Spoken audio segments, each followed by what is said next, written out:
그래서 여러분들 아직 이제 진로를 한창 고민이 많을 이제 고등학생 분들이라고 들어서 제가 어떻게 지금 이런 연구자가 되었는지 저의 이야기를 먼저 조금 들려드리고 시작을 할까 하는데요. 저는 아까 말씀드렸던 대로 그냥 고등학교 때 화학을 제일 좋아해서 나 화학 좋아하니까 화학과 가야지 이러고 이제 서울대 화학부를 진학을 했고요. 그래서 화학을 한다 그러면 너 화학 전공에서 뭐 할래? 라고 했을 때 제일 있어 보이는 게 신약 개발이었어요. 그래서 저는 뭐 할진 모르겠지만 이제 화학 전공에서 신약 개발 관련한 연구를 하고 싶어요 라고 얘기를 했었는데 이제 막상 화학과 들어가서 열심히 실험 수업도 듣고 이것저것 해보니까 도저히 유기화학 합성 실험 이런 건 난 못 해먹겠다. 내 손에 물 묻히고 사는 거 너무 싫다 이래가지고 화학을 전공했는데 실험을 안 하면 뭘 하고 먹고 살지? 약간 이런 고민을 하던 때에 계산화학이라는 수업을 처음으로 들어보게 됩니다. 그래서 내가 좋아하는 화학을 가지고 뭔가 연구를 하는데 실험이 아니라 컴퓨터 계산을 통해서 연구를 하는 그런 분야를 처음으로 이제 알게 되면서 이거 뭔가 너무 재밌다. 신약 개발을 손에 물 묻히지 않고도 컴퓨터 계산을 통해서 뭔가 해볼 수 있다는 게 너무 신기했습니다. 그래서 이제 너무 신기해한 나머지 대학원을 가게 됐고요. 이거 나 좀 더 경험해보고 싶어 이러고 뭐 대학생이 잘못하면 대학원에 간다라는 농담도 있는데 대학원에 진학을 하게 됐고 그때부터 이제 컴퓨터를 활용을 해서 단백질의 구조가 어떻게 생겼을지 그리고 이 단백질들이 어떤 상호작용을 하면서 생명현상을 일으키는지 이런 것들을 연구하는 그런 계산생물학 분야 연구를 시작하게 됐습니다.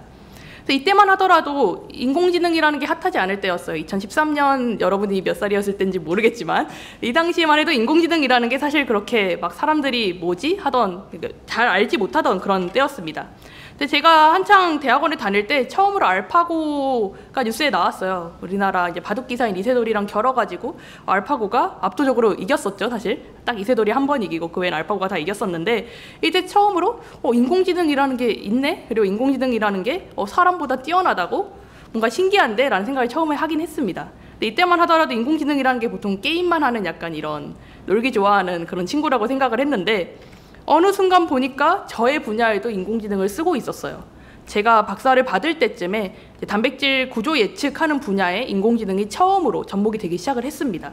그래서 이때부터 저는 이제 알 수 없는 불안감이 엄습한 거죠. 나 다 박사도 받았는데 이거 잘못하다간 인공지능을 안 했다간 나 앞으로 아무것도 못 해먹고 살겠구나. 나 앞으로 쫄쫄 굶는 거 아니야? 약간 이 생각이 들어서 제가 이제 대학원을 이제 졸업을 하고 박사를 받고 나서 해외로 이제 포닥 박사후 연구원 유학을 가게 되면서부터는 인공지능을 한번 내 연구에도 접목해보자라는 이제 아이디어로 인공지능 기반의 단백질 모델링이나 단백질을 디자인하는 연구를 시작하게 됐습니다.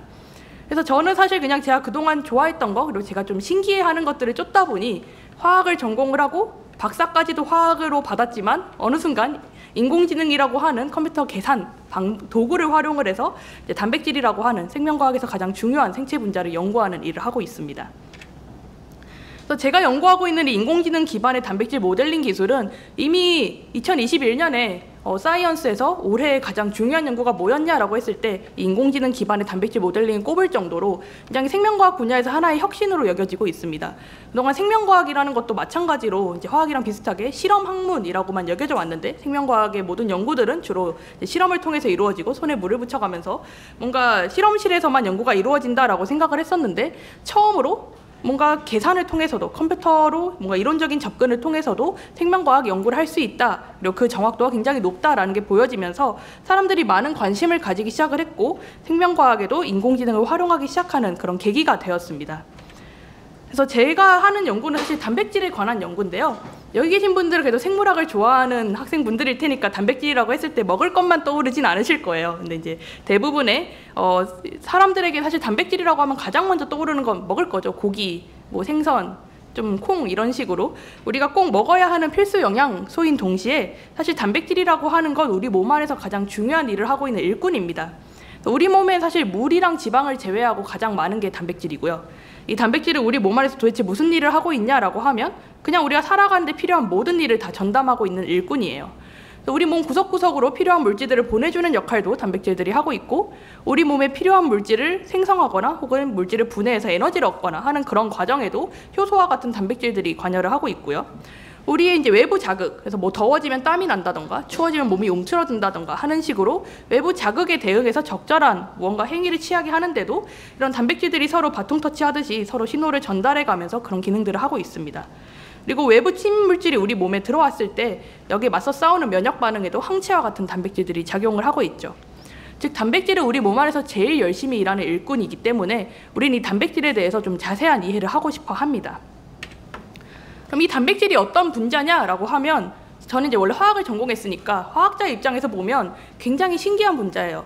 정말 단순하게도 20가지 아미노산의 조합으로, 그러니까 20개 아미노산을 적게는 뭐 30개, 많게는 수천 개 이렇게 잘 연결만 하면 단백질이 되는데, 이 아미노산이 어떤 순서로 연결됐느냐, 어떤 게 얼마나 들어가느냐에 따라서 서로 다른 기능을 하게 됩니다. 그래서 단백질이라고 하는 건 이 아미노산이 이렇게 연결되어 있는 생체 고분자인데, 아미노산의 조합에 따라서 서로 다른 구조를 가지고 서로 다른 기능을 하게 되는 거죠. 그리고 이 아미노산이 그럼 어떤 순서로 연결될 것이냐라는 건 우리의 유전 정보 안에 들어있게 됩니다. 그래서 단백질이라고 하는 게 어떻게 20개의 구성 요소만을 가지고 이렇게 다양한 일들을 할 수 있는 걸까? 사람들이 이제 그 부분에 착안을 해서 아미노산 서열로부터 단백질의 구조를 알아내려는 연구들을 많이 하기 시작을 했는데요.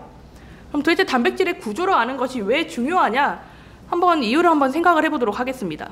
저희가 단백질의 구조를 안다는 것은 사실 단백질이 일으키는 생명현상에 대해서 정말 자세하게 이해를 하는 것과 똑같아요. 코로나 바이러스를 예로 들어서 설명을 해보자면, 우리가 사람이 코로나 바이러스에 걸리는 이유는 코로나 바이러스가 우리 세포 안으로 들어오기 때문이죠.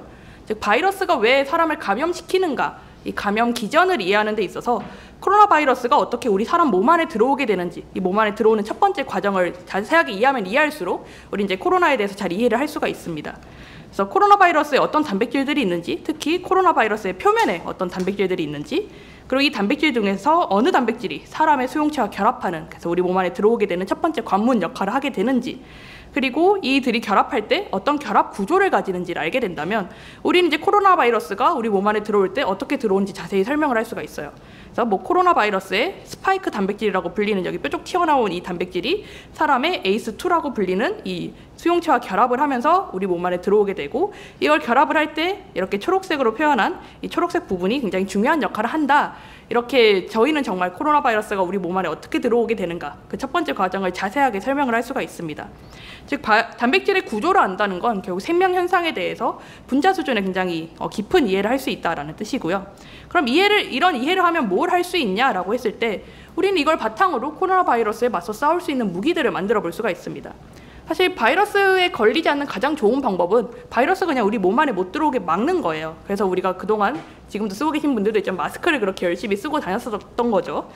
근데 만약 사실 마스크를 쓴다는 건 결국 바이러스가 몸 안에 못 들어오려고 사실 이 결합을 아예 일으키지 못하도록 바이러스를 원천 차단하는 건데, 마스크 하루 종일 쓰고 있으면 사실 답답하기도 하고 마스크를 이제 호흡기 질환이 있으신 분들은 쓰기 힘들어 하시기도 하잖아요. 그럼 그런 분들은 어떻게 막을 수 있냐라고 했을 때 사실 우리는 이 둘의 결합, 코로나 바이러스의 이 스파이크 단백질과 사람의 에이스 단백질 사이의 결합만 막으면 코로나 바이러스가 우리 몸 안에 못 들어옵니다. 그 얘기는 이 결합을 방해할 수 있는 뭔가 작은 물질을 디자인을 해서, 작은 단백질을 디자인을 해서 이 단백질을 우리 비염 스프레이 뿌리듯이 코 안에 이렇게 코팅을 시켜 놓으면 바이러스가 우리 몸 안에 들어오더라도, 우리가 숨을 쉬면서 우리 이제 코 점막 쪽으로 들어오더라도 얘가 사람의 수용체와 결합하는 게 아니라 이 작은 단백질이랑 결합을 하면서 뭔가 우리 몸 안에 들어오는 이 결합은 방해받는 이런 작은 단백질을 설계할 수 있다면 바이러스가 몸 안에 들어오는 거 막을 수가 있겠죠. 그래서 우리는 이런 이제 구조를 바탕으로 이 둘의 결합을 방해할 수 있는 작은 단백질을 디자인함으로써 바이러스에 맞서 싸워볼 수도 있고요. 그리고 바이러스 단백질의 구조를 기반으로 이 구조를 인식하는 뭔가 바이오 센서를 새로 만들므로써 진단 키트를 만들어 볼 수도 있습니다.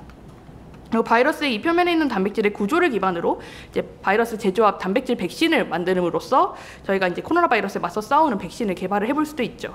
실제 이 백신은 SK 바이오사이언스에서 개발한 스카이코비1이라고 하는 우리나라 식약처에서 처음으로 승인을 받아서 좀 화제가 됐었던 백신이 있는데, 그 백신의 핵심 물질이기도 합니다.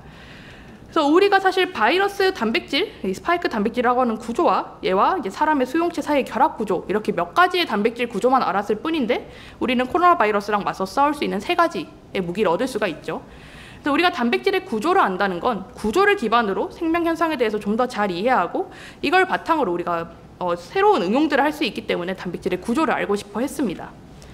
그럼 이 구조를 어떻게 알 수 있는가라고 했을 때 그동안에는 실험을 통해서 주로 단백질의 구조를 확인을 했어요. 그래서 엑스레이 크리스탈로그래피, 엑스레이 결정법이나 이제 크라이엠이라고도 부르는 극초온 전자 현미경, 이런 방법들을 활용을 해서 단백질의 구조를 실험적으로 직접 들여다보는 그런 연구들을 많이 했습니다. 두 방법 모두 노벨 화학상을 받은 걸 보면 단백질 구조를 보는 게 얼마나 과학적으로 중요한지 알 수 있겠죠. 근데 이런 방법들은 사실 단백질의 구조를 직접 볼 수 있다는 건 좋아요. 근데 너무 오래 걸립니다. 그리고 비용도 비싸요. 뭐 크라이어 EM, 이 극저온 전자현미경 좋은 거는 사실 가격이 너무 비싸서 우리나라에 몇 대 없고요. 이제 엑스레이 결정법 같은 경우에도 사실 정말 정확도의 구조를, 그런 하이 레졸루션의 고해상도의 구조를 얻으려면 좋은 장비들이 있어야 됩니다. 그리고 시간도 굉장히 오래 걸려요. 단백질 구조 하나를 눈으로 들여다보는 게 대학원생의 박사과정 프로젝트가 되기도 합니다. 그러니까 5, 6년 이상 걸릴 수도 있다는 얘기죠. 단백질 구조 하나 보자고 5, 6년의 시간을 쏟아부어야 한다면 우린 단백질의 구조를 손쉽게 풀어볼 수가 없겠죠. 그런 이유로 저희가 알고 있는 단백질의 숫자에 비해서 저희가 실제 구조를 알고 있는 단백질의 숫자는 너무나도 적었습니다. 저희가 지금까지 이제 단백질의 서열을 알아낸 그런 단백질의 숫자는 한 2억에서 3억 개 정도 되는데 우리가 구조를 밝혀낸 건 한 20만 개 정도밖에 되질 않아요. 그래서 사람들은 어떻게 하면 이 갭을 채울 수 있을까? 어떻게 하면 우리가 구조를 모르는 이 수많은 몇억 개의 단백질에 대해서도 구조를 알아내고 그 구조를 기반으로 한 연구들을 할 수 있을까에 대한 이제 고민을 하기 시작을 했고요. 그 과정에서 점점 발전하고 있는 컴퓨터를 접목하려는 연구들이 생겨나게 됩니다. 이게 계산생물학에서 이제 단백질 구조 예측 분야가 되겠고요. 어떻게 하면 우리 아미노산 서열로부터 단백질의 3차원 구조를 알아낼 수 있을까? 이걸 실험으로 하나하나 풀어내기 힘들다면 컴퓨터 계산을 통해서 뭔가 예측해 볼 수 있지 않을까? 라는 생각들을 이제 많은 연구자들이 이제 수십 년 전부터 하기 시작을 했고요. 그렇다면 우리가 어떻게 단백질의 구조를 서열로부터 알아낼 수 있을까?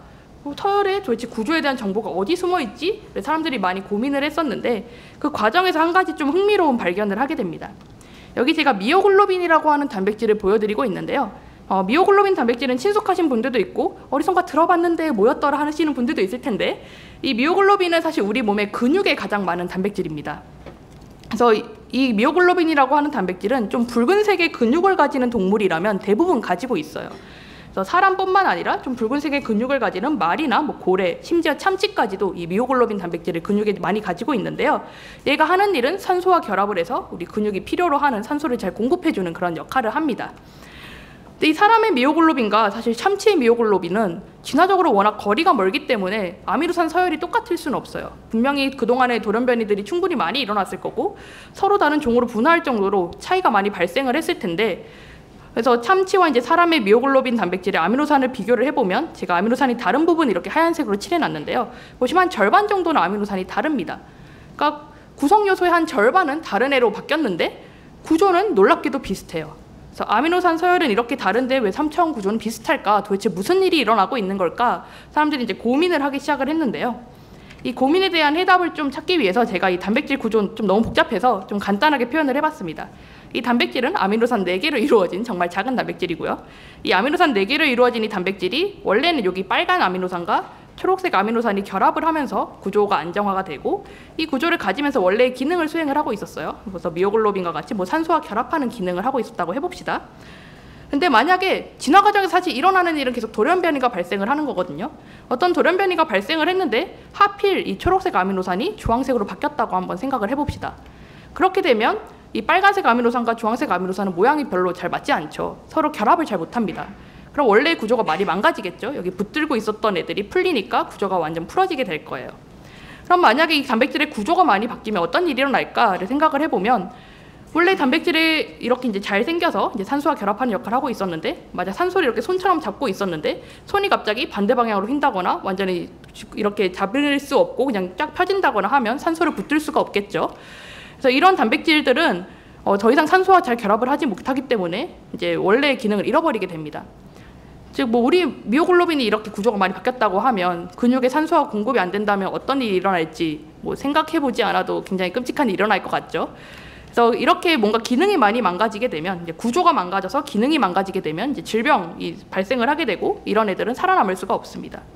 그럼 진화 과정에서 살아남은 애들은 어떤 애들이 살아남느냐라고 했을 때 여기 보여드리는 것처럼 빨간색 아미노산은 초록색으로 바뀌었는데 운이 좋게도 이 초록색 아미노산이 빨간색으로 바뀌었어요.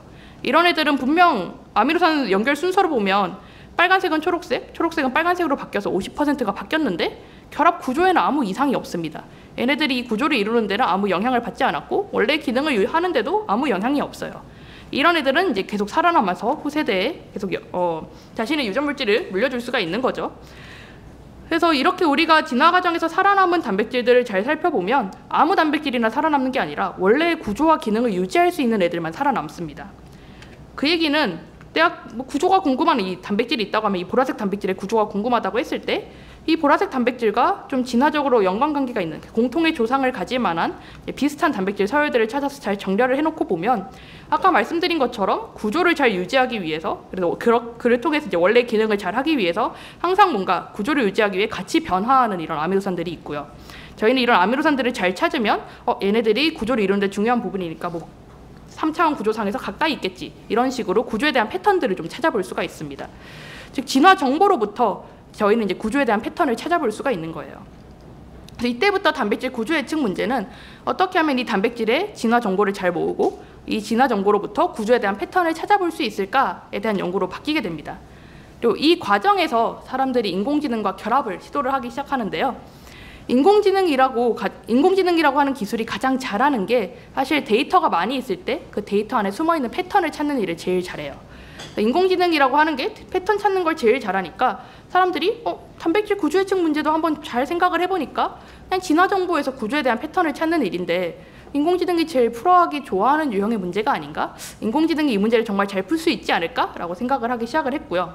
그리고 지금까지 우리가 이제 실험하시는 분들이 열심히 밝혀둔 단백질의 구조가 한 20만 개쯤 있으니까 이 20만 개를 학습 데이터로 활용을 해서 인공지능이 단백질의 진화의 정보를 기반으로 구조에 대한 패턴을 찾아 구조를 예측하는 그런 학습을 한번 시켜보자라는 생각들을 하기 시작을 했습니다. 그래서 어떤 인공지능 모델을 만들어 볼까? 인공지능이라고 하는 것도 사실 인공지능이라고 하면 얘가 알아서 모든 걸 학습한다고 생각을 하는데 인공지능도 다양한 종류가 있습니다. 그래서 어떤 종류의 인공지능 모델을 사용하는 게 좋을까? 사람들이 처음에 고민을 했었는데요. 이게 2010년 후반 정도에 있었던 일인데 일단 진화 정보, 이제 단백질들의 이제 공통의 조상을 갖는 단백질들을 잘 모아놓은 이 서열 모음에서 어떤 부분들이 같이 변하고 뭐 그 상대적으로 덜 변화하는지 어느 부분들이 같이 변화하는지에 대한 이제 코베리언스, 이제 진화에 대한 정보들을 이제 같이 변하는 부분들에 대한 정보들을 찾아내고 이걸 기반으로 어느 아미노산이 가까이 있고 멀리 있을지 구조에 대한 패턴을 원래 찾아내는 방식으로 단백질 구조 예측을 해왔었거든요. 그래서 사람들이 이 과정을 잘 들여다보니까 인풋도 처음 시작점도 뭔가 이미지 같아 보이고 아웃풋도 이미지 같아 보이네. 그래서 이미지를 이제 뭔가 이미지 예측에 사용되는 인공지능 모델들을 가지고 와서 그냥 사용을 하면 되지 않을까라는 이제 생각을 하게 됩니다. 그래서 이미지 처리에 많이 활용되던 인공지능들을 가지고 와서 어떻게 하면 이 단백질에서부터 같이 변화하는 이 코베리언스 정보로부터 아미노산 사이의 거리를 예측해 볼 수 있을까라는 연구들을 많이 하기 시작을 했는데요. 이게 제가 이제 박사 학위를 받을 때쯤에 있었던 알파폴드 초기 모델이 이런 접근법을 취했었습니다.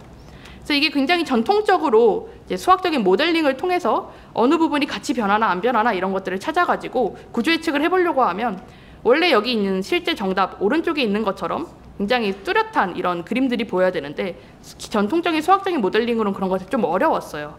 근데 이런 인공지능을 접목하기 시작하면서부터 실제 정답에 훨씬 가까운 그런 구조에 관련된 패턴들을 잘 찾을 수가 있었습니다.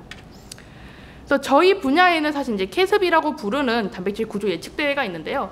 2년에 한 번씩 열리면서 어떤 방법들이 있고 어떤 방법들이 정말 잘하는지 이런 것들을 공정하게 평가하는 대회예요. 이게 저희같이 단백질 구조 예측 방법을 개발하는 사람들은 항상 자기 논문을 낼 때 우리 방법이 최고야 라고 논문을 내기 때문에 일반 사람들이 그 논문을 읽어봤을 때 도대체 이 방법에서 뭘 잘하고 뭘 못하는지 그리고 두 방법을 비교하려고 할 때 둘 다 자기가 최고라고 얘기를 하고 있으니까 어느 방법이 더 잘하는지 비교를 해볼 수가 없으니까 이럴 거면 그냥 한번 공정하게 우리 맞붙어보자. 그래서 올림픽처럼 2년에 한 번씩 열리면서 올림픽은 4년에 한 번이죠. 어쨌거나 2년에 한 번씩 이제 전 세계적으로 열리면서 이제 전 세계의 모든 단백질 구조 예측 방법을 만드는 사람들이 참가하는 대회입니다. 그래서 이 대회에서 이 알파폴드라고 하는 방법이 처음으로 100점 만점에 50점을 넘기기 시작했어요. 사실 100점 만점에 50점이라고 하면 저게 무슨 시험 점수를 어떻게 뭘 풀었길래 저 정도의 점수밖에 못 받는 거야 라는 생각을 하실 텐데 그 정도로 단백질 구조 예측이 정말 어려운 문제였습니다. 옛날에는 100점 만점에 30점, 40점 맞으면서 우리가 제일 잘해 약간 이런 식으로 이렇게 도토리 키재기를 하고 있었는데 이제 알파폴드라고 하는 인공지능 방법이 처음으로 100점 만점에 50점을 넘기고 60점에 다다르는 이런 성능을 보여줬어요. 그래서 인공지능을 활용하면 단백질 구조 예측이 좀 풀릴 수 있겠구나라는 생각들을 사람들이 하기 시작을 했는데 저희가 이 단백질 구조 예측을 하려는 이유가 사실 구조를 기반으로 기능을 연구하고 뭔가 추가적인 연구를 하기 위해서잖아요. 그 정도의 성능이 되려면 100점 만점에 한 90점은 받아야 됩니다. 그래서 60점은 사실 너무 택도 없는 점수죠. 그래서 어떻게 하면 이 60점을 멱살 잡고 끌어올려서 90점까지 만들 수 있을까에 대한 고민들을 사람들이 2018년 이후로 많이 하기 시작을 했어요. 사람들이 고민을 해봤을 때 인공지능이라고 하는 게 패턴 찾는데 정말 특화되어 있고 이런 단백질 구조 예측, 그러니까 진화 정보로부터 구조에 대한 패턴을 찾아서 단백질의 3차 구조를 예측하는 이 유형의 문제를 정말 잘 풀 것 같은데 왜 우린 60점밖에 못 맞았을까? 어떻게 해야 얘를 잘 가르쳐서 90점을 맞게 만들까? 이 고민을 하기 시작을 한 거죠. 그래서 우리가 사용하고 있는 인공지능 모델이 뭔가 잘못되었다라는 생각을 하기 시작을 합니다. 그래서 우리가 어떤 인공지능 모델을 사용하는 게 좋을까를 다시 한번 고민해 보게 되었는데요. 저희가 하고 있는 일은 이제 진화 정보로부터 어느 아미노산들이 가까이 있을지 멀리 있을지 이런 구조에 대한 패턴을 찾고 그걸 기반으로 단백질의 3차원 구조를 만드는 일인데 그동안 우리가 했던 방식으로 뭔가 잘 안 되니까 방식을 좀 바꿔봐야겠죠. 그래서 어떻게 인공지능을 다시 설계해야 얘를 좀 더 쉽게 잘 배워서 할 수 있을까를 고민을 해봤는데 이렇게만 놓고 보면 좀 어려우니까 제가 이걸 실제 데이터가 어떻게 생겼는지 실제 데이터 형태를 보여드리겠습니다. 인풋으로 들어오는 건 제가 이제 진화 정보라고는 했지만 진화적으로 연관이 있는 그래서 나랑 비슷한 서열을 갖는 다른 단백질의 서열들의 모음이에요. 일종의 글처럼 볼 수가 있죠. 그냥 아미노산 알파벳들이 막 적혀 있는 텍스트라고 볼 수가 있습니다. 이 텍스트로부터 우리가 얻고 싶은 건 이제 구조에 대한 패턴은 어느 아미노산이 가까이 있고 멀리 있는지, 가까이 있으면 노란색, 멀면 보라색 이런 식으로 색칠이 되는 일종의 그림과 같은 정보죠. 그리고 이걸 기반으로 단백질 3차원 구조를 만들고 싶습니다. 그래서 이 문제를 어떻게 풀어낼까를 고민을 해봤을 때 인공지능이라고 하는 것도 사실 기계도 사람처럼 배우게 만들어보자 해서 출발을 한 거라서 사람이 어떻게 생각하는지, 어떻게 배우는지를 잘 생각을 해보면 그리고 그걸 비슷하게 인공지능도 가르치면 좀 더 잘 배웁니다. 그래서 저는 이 문제를 보고 나서 사람이라면 이 문제를 어떻게 풀어낼까, 사람이라면 어떤 방식으로 이 문제를 풀어낼까를 한번 생각을 해보기로 했어요. 근데 이렇게만 놓고 보면 너무 어려우니까 얘랑 비슷한 다른 문제를 찾아보려고 했습니다. 그래서 제가 이 문제에 대해서 좀 비슷하다고 생각했던 건 뭔가 그림을 묘사하고 있는 글을 읽고 이 글을 바탕으로 그림을 그리는 게 내가 위에서 풀고자 하는 거랑 비슷하지 않을까라는 생각을 하게 됐는데요. 이 아미노산 진화 정보라고 하는 것도 이 서열 모음 안에 사실 이 구조 패턴에 대한 정보들이 숨어 있고 저희는 이 정보를 찾아서 구조의 패턴을 그려나가고 싶은 거니까 뭔가 그림에 대한 정보를 담고 있는 글을 읽고 나서 그림을 그려나가는 과정을 사람은 어떻게 하는지를 한번 생각을 해보고 인공지능도 그걸 흉내내서 이걸 한번 위의 문제를 해결하게 만들어보자 라고 생각을 했던 거죠. 그래서 누가 저한테 이 글을 주고 그림 좀 그려주세요 하면 저는 아마 이렇게 접근을 할 거예요. 글을 일단 쭉 읽어보고 내가 그림에 도대체 뭘 그려야 하는지, 내가 그려야 하는 물체가 뭔지, 사물은 뭔지를 한번 볼 겁니다. 그래서 쭉 글을 읽어봤더니 뭐 소년, 오리, 그릴, 소녀, 테이블 이렇게 5개의 사물이 있어야 된다라는 걸 찾았어요. 그림을 그리려고 보니까 얘네들을 어떻게 배치해야 될지 모르겠죠. 어디에 뭐가 있어야 되는지 위치 정보를 찾아야 됩니다. 그래서 그 다음에는 나 위치 정보가 필요하구나 라는 걸 인식을 하고 위치 정보를 열심히 찾아볼 거예요. 그래서 오리는 그릴 위에 있었고 뭐 소녀가 소년과 오리를 향해 오고 있고 소녀 앞엔 테이블이 있다. 이런 이제 위치 정보를 찾고 이 위치 정보를 기반으로 이제 배치를 해보겠죠. 그리고 나서 얘네들이 이제 좀 디테일을 추가하기 위해서 소녀는 뭘 하고 있었는지, 소녀도 뭘 하고 있었는지, 뭐 테이블은 무슨 색인지 이런 추가적인 디테일한 정보들을 찾고 그럼 만약에 글의 정보가 없으면 제가 지금까지 그린 그림을 바탕으로 제일 그럴듯하게 색깔도 칠하고 부족한 부분들은 채워나갈 겁니다. 즉 저희가 단순하게 그림을 묘사하는 글을 읽고 그림을 그리는 과정도 한 번에 글에 있는 모든 정보를 다 뽑아내서 그림을 그리는 게 아니라 조금씩 내가 필요한 정보를 찾아가면서 굉장히 이렇게 반복적으로 글과 그림을 비교하면서 그림을 그려나간다는 걸 볼 수가 있어요. 그래서 저는 이 아이디어를 그대로 단백질 구조 예측에 접목을 해봤습니다. 우리가 구조 예측 문제도 사실 아미노산 서열 모음이라고 하는 글을 읽고 구조 패턴에 대한 그림을 그리고 이걸로부터 3차원 구조를 만드는 거니까 이 글을 읽고 그림을 그려내가는 과정을 앞에서 보신 것처럼 굉장히 반복적으로 서로 끊임없이 계속 정보를 조금씩 찾아보고 비교해보고 내가 놓친 건 없나 잘못한 건 없나 이런 것들을 피드백을 받아가면서 뭔가 글로부터 이제 그림을 잘 그리기 위한 정보들을 추출을 해내고 이렇게 그림을 잘 그리고 나면 단백질의 3차원 구조를 만들어 볼 수 있지 않을까라고 생각을 했습니다. 이걸 굉장히 구체화해서 만든 게 제가 개발했던 로치타폴드라고 하는 2021년에 사이언스에 발표가 된 인공지능 방법이고요. 그래서 MSA라고 부르는 서열 모음을 잘 읽고 단백질의 진화 정보를 잘 읽고 얘로부터 단백질의 구조에 대한 패턴들을 찾고 그걸 기반으로 단백질의 3차원 구조를 만들어 나가는 과정을 인공지능을 통해 구현을 함으로써 얘네들을 학습을 시켰을 때 이제 좋은 단백질 3차원 구조를 예측하는 방법들을 만들 수가 있었습니다. 그래서 이 단백질 구조 예측 방법들은 지금 굉장히 높은 정확도를 보여주고 있어요. 저기 왼쪽에 로치타폴드가 어떻게 단백질의 3차원 구조를 진화 정보로부터 찾아서 그려나가고 만들어내는지를 보여드리고 있는데 보시면 처음엔 저게 뭐야 싶지만 어느 순간부터 이 단백질은 이렇게 생겼겠구나라는 걸 이제 잘 캐치를 해가지고 열심히 그리고 이제 굉장히 디테일한 부분까지도 맞춰가는 걸 볼 수가 있습니다.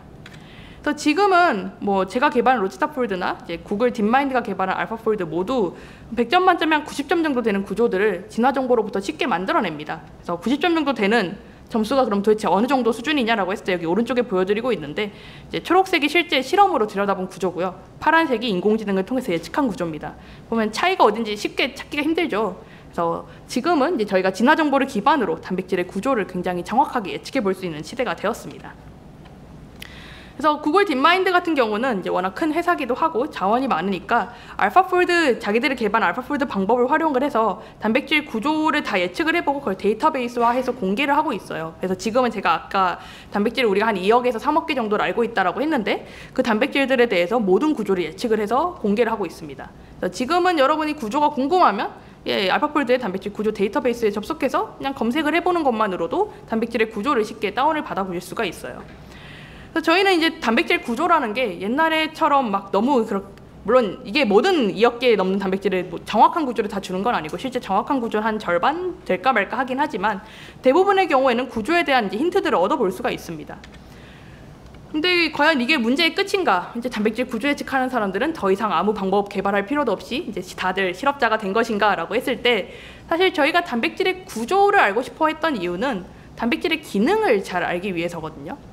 단백질의 구조를 알고 싶어 했던 이유가 단백질이 어떻게 생겼는지를 보고 그걸 통해서 기능을 설명하고 싶어서였습니다. 근데 우리가 과연 단백질의 구조만 알면 기능을 알 수 있는 것인가를 한번 생각해 볼 필요가 있는데요. 여러분께 퀴즈를 하나 내볼게요. 이 초록색 단백질이 암세포에서 유난히 많이 이제 발견되는 단백질인데 구조를 예측해 봤더니 이렇게 생겼습니다. 이 단백질의 구조를 보고 이 단백질이 암세포에서 어떤 기능을 하는지 얘기해 보실 수 있는 분 계실까요? 이 단백질은 왜 암세포에 많을까요? 우리 구조를 분명 기능을 설명하기 위해서 구조를 공부한다고 했는데 연구한다고 했는데 이 구조 보고 혹시 그 기능에 대해 유추하실 수 있는 분 있나요? 네, 없으신 것 같네요. 네.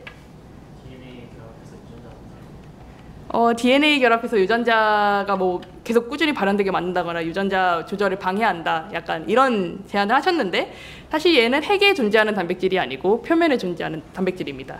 네. 그래서 사실 구조만 보고는 기능을 유추하기가 쉽지 않습니다. 저희가 구조를 기반으로 기능을 유추를 하려면 얘가 이런 구조를 가짐으로써 누구랑 어울려 다니는지까지 사실 봐야 돼요. 그래서 여기 보시면 이제 이 단백질에 대해서 사람들이 좀 더 연구를 해봤더니 연구하시는 분들이 열심히 연구를 해봤더니 얘가 암세포에 있는 단백질인데 면역세포에 존재하는 단백질이랑 결합하는 걸 굉장히 좋아한다라는 걸 발견을 합니다. 면역세포에 존재하는 단백질과 암세포에 존재하는 단백질이 친하게 지내서 사실 좋을 일이 없잖아요. 면역세포는 우리 몸에 고장난 부분이 있으면 그걸 고쳐 나가야 하는 앤데 암세포가 면역세포랑 친하게 지내서 좋을 일은 사실 없습니다. 암세포의 입장에선. 그럼 도대체 얘가 무슨 기능을 할까라고 생각을 해봤을 때 이 암세포가 이 면역세포의 이 단백질과 결합을 함으로써 이 면역세포가 원래 암세포가 너 이상 있는 애야 죽어 약간 이렇게 인식을 해야 되는데 나 여기 멀쩡한 애야 약간 이렇게 면역세포를 속이는 일을 하면 말이 되겠죠. 그래서 이 암세포의 이 초록색 단백질이 면역세포를 속이는 역할을 하지 않을까라고 이제 가설을 세워볼 수가 있고요. 실제 연구를 해봤더니 이게 면역세포를 속이는 역할을 한다라는 걸 발견을 했습니다. 즉 우리는 단백질의 구조를 기반으로 기능을 얘기할 수 있다고는 하지만 실제로 단백질이 기능을 할 때는 혼자 그냥 둥둥 떠다니면서 기능을 하는 게 아니라 끊임없이 다른 누군가 상호작용을 하면서 기능을 하고 있습니다. 즉 우리가 단백질에 대해서 정말 잘 이해를 하려면 구조뿐만 아니라 이런 상호작용 예측까지 해야 되는데요. 그럼 단백질 사이의 상호작용도 과연 이런 인공지능을 통해서 예측을 해볼 수 있을까라고 생각을 해봤을 때 정답은 이제 예스겠죠. 그래서 우리가 단백질 구조 예측을 하는 원리가 진화 정보로부터 기능의 필수적인 구조에 대한 패턴을 찾아내고 이걸로 단백질의 구조 예측을 하는데 사실 두 단백질이 결합하는 것도 기능의 필수적이라면 진화 과정에서 이 두 단백질이 계속 결합하도록 진화가 됐겠죠. 그 얘기는 두 단백질의 진화 정보를 모아놓고 보면 이 단백질의 결합에 대한 패턴도 찾아볼 수가 있다는 뜻이 됩니다. 로치타폴드나 알파폴드 같은 현재 인공지능 방법들은 이런 패턴을 찾는 데 특화되어 있어서 이 두 단백질이 주어졌을 때 이 두 단백질의 진화 정보로부터 둘이 결합할지 안 할지, 결합한다면 어떤 구조를 이룰지까지도 예측을 해볼 수가 있는데요. 실제 이런 것들을 활용해서 현재는 대규모의 세포 안에 존재하는 모든 단백질 사이의 상호작용 예측 연구들도 수행이 되고 있습니다. 기존의 실험으로는 할 수 없었던 이제 수백만 개, 이제 더 넘어서 수천만 개, 몇 개 되는 단백질 사이의 상호작용까지도 지금은 이제 이렇게 예측을 해볼 수 있는 시대가 되었고요. 여기 오른쪽에 보여드린 건 실제 저희가 한번 예측을 해봤던 것과 나중에 구조가 풀린 것 사이에 좀 차이를 비교해 보고 있는데 거의 똑같이 생긴 걸 볼 수가 있죠. 그래서 이런 인공지능들이 굉장히 높은 정확도로 지금은 단백질의 구조와 상호작용, 결합 구조들을 예측을 해볼 수가 있습니다. 남은 시간 동안 약간 토픽을 바꿔서 단백질 디자인 얘기를 조금 들려드릴까 하는데요. 지금 제가 단백질 구조 예측은 단백질의 아미노산 서열로부터 단백질의 3차원 구조가 어떻게 생겼을지를 예측을 하고 이걸 기반으로 단백질이 어떤 기능을 할지 이해하는 게 단백질 구조 예측의 목적이라고 말씀을 드렸습니다. 단백질 디자인은 이걸 완전한 역과정이에요. 단백질 디자인은 내가 어떤 기능을 하는 단백질을 만들고 싶어서 이 기능을 하려면 어떤 구조를 가져야 하는지를 먼저 생각을 해보고 이 구조를 가지려면 어떤 아미노산 서열을 가져야 하는지 그리고 뭐 궁극적으로 이 아미노산을 어떤 유전자로부터 합성할 수 있을지까지 설계를 하는 게 단백질 디자인의 목표입니다. 즉 단백질 구조 예측에서 방향만, 화살표만 반대 방향으로 잘 돌리면 단백질 디자인이 돼요.